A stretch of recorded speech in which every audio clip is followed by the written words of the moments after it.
Now to a story you'll see only on NewsNation here. New research reveals the long-term effects of remote learning for children. NewsNation anchor Nicole Burley joins us now with that story. Nicole? Well, Joe, new research shows remote learning, although beneficial when it comes to reducing the spread of germs, could have a negative long-term impact on some students.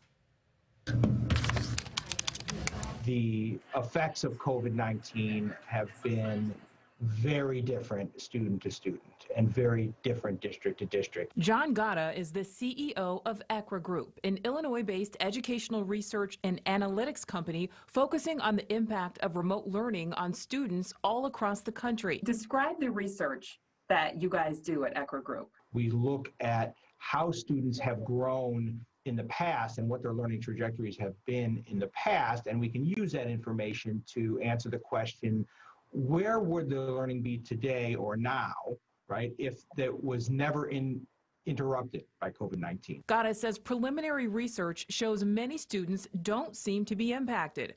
Others may be behind, but not by much. There are even students who are excelling with remote learning, but then there's another group of students. But then you have that other group that has significantly fallen.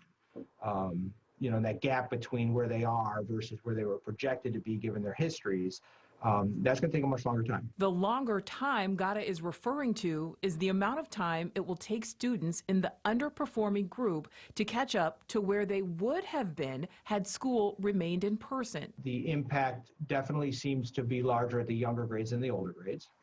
And like when you say impact, do you mean negative or positive? Negative, meaning that learning loss. If you see learning gaps. Kimberly Bird with Alpine School District in Salt Lake City, Utah, says they're seeing a drastic decline in educational achievement. Last year in term 1, 97% of our students passed their first term's credits.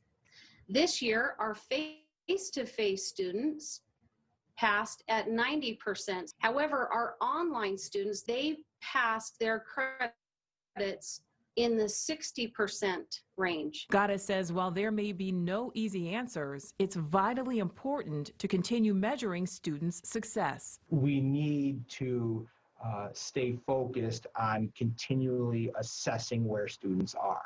As difficult as it is to talk about testing and assessment right now, which is understandable, it plays a really important role. It does play an important role. And listen to this. A study by consulting firm McKinsey & Company shows if U.S. students are back in the classroom by the beginning of next year, students on average would have about 6 months of learning loss. But if students aren't back till next fall, the learning loss would be about 12 and a half months.